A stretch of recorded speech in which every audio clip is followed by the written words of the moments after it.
that you're asking about how to present the gospel without using churchy words, especially in a cross-cultural situation where the people who you're meeting with, the people that you're caring about, and the people who you want to understand the gospel aren't even going to understand what those words mean. And of course, I don't know about the situation where you are, but I can tell you about places that I've been, particularly in Japan, where we've been sharing the gospel.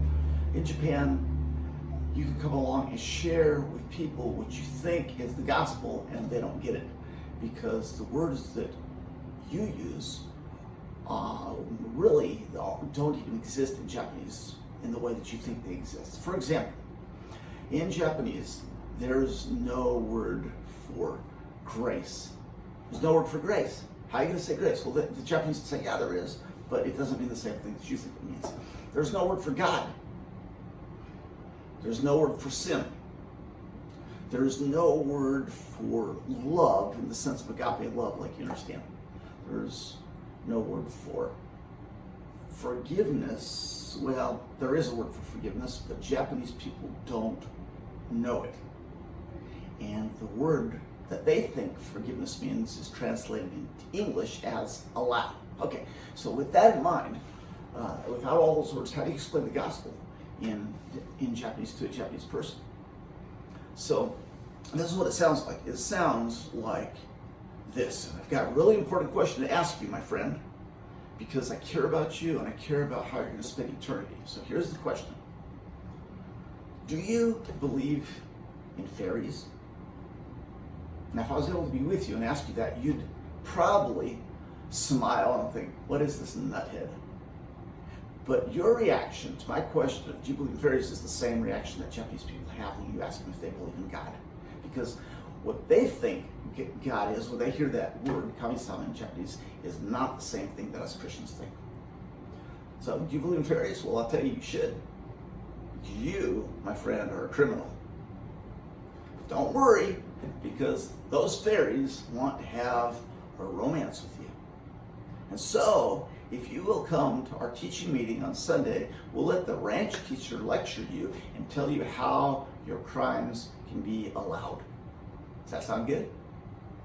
Now, if you're with me, you'd think this guy's crazy. That's what Japanese people feel. Well-meaning believers try to present the gospel. All these words, they don't make sense to Japanese people. So then the question is, well, how do we explain the gospel to Japanese people? And there are ways to do it. And of course, it's not too hard to help them understand the concept of God, at least basically. So the way that we do this, and the way that it works in Japan, I think it works in almost every culture, is to remind people of this. As you're sitting with somebody and you're getting to the level in relationship where you can actually share truth, and they ask you what you believe and what is it about you Bible people, what is it? Well, this is what you respond, and this should work in most places. And this is what it is. There are some things that all people in this world know. There's at least two things that everybody knows. Everybody in this world knows that they should be good. They should be good. I know that, you know that. Every person knows we should be good. Something else that everybody knows, everybody also knows that they're not as good as what they should be. So there's this gap between what we should be and what we really are. And what every religion in the world is trying to do, every religion that is, except one, every religion is trying to fill that gap, to make up for our deficit, to make up for this gap. And so what religions do is they tell us that if we'll do certain things, if we'll be nice to poor people, give them money, or walk old ladies across the street, or if we'll make a pilgrimage to Jerusalem or Mecca or to Rome or whatever, that we can, if we do these certain things, or we obey the Ten Commandments, or if we go to church, that we can level ourselves up and try to close this gap. Every religion offers that. That's what religion is. The truth of that is that that is all a lie. It's a lie. There's nothing you can do to fill that gap. You've messed it up. You've messed it up by your rebellion against God. whether you know it or not, you failed to treat him the way that he deserves with your life. You should be this good, and there's nothing you can do to fill that gap. So Christianity is kind of the opposite of religion in the fact that what God does in this amazing plan, because he doesn't want to just leave us in our depravity, in our sin, in our failure, is God who can do anything he wants, right? He can do anything he wants. That's an important question, because there are people that will tell you that God cannot become human. But you ask them first, can God do anything he wants? And they'll say, sure. You say, well, can God enter into the universe he's created? And they say, well, I guess so. And you say, can God enter into the universe he's created and become human? And if they think, they might say, no, he can't. And you just say, well, you just told me that he could do anything he wanted to do. But God can and has become a human. God became a human. And he became a human to take the penalty for this gap.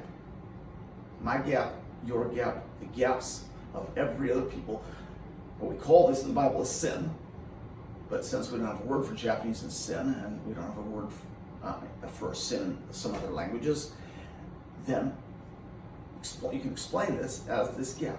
He came to take the penalty for my gap, my failure to live as I knew I should, to take that upon himself. He took my penalty, he took your penalty, he took everybody's penalty, and therefore that gap is now totally closed, and we're free from the penalty of our failure. That's the gospel of Jesus. And almost everybody says, wow, that's Christianity. They can understand that. They can understand how they failed, and they can understand that there's a God who loves them enough, and that he became a person so that we don't have to pay the penalty ourselves. So that's how we have done it in Japan, and it works.